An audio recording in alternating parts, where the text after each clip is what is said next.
বীজ শোধন করতে পারবেন। দেখেন ঠান্ডা না গরম, দেখেন তো মাল না, মাল গরম না,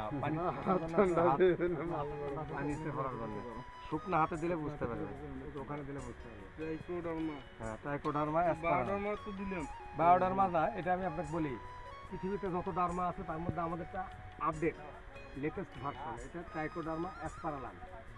ঠিক আছে, রাসায়নিকের সাথে দেওয়া যাবে না, এটা তবে জৈব সারের সঙ্গে, জৈব সারের সঙ্গে দিলে আপনার যে মরে যায় গাছ, মরে যায় হঠাৎ করে ঢলে পড়েটা রোধ হবে, গাছের বৃদ্ধি স্বাভাবিক থাকবে, আর গাছের শিকড়গুলোকে ভালো থাকবে, গাছ খাদ্য করুন, গাছ খাদ্যটা পাবে আর কি, শিকড় ভালো থাকবে।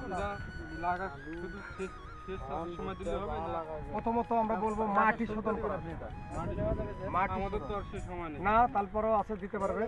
এটা আপনি ওই যে যখন আপনি ওই যে আলু তোলার পর গোড়া বাঁধতে দেবেন, যখন হ্যাঁ আলু তোলার পর ওটা মারি দিতে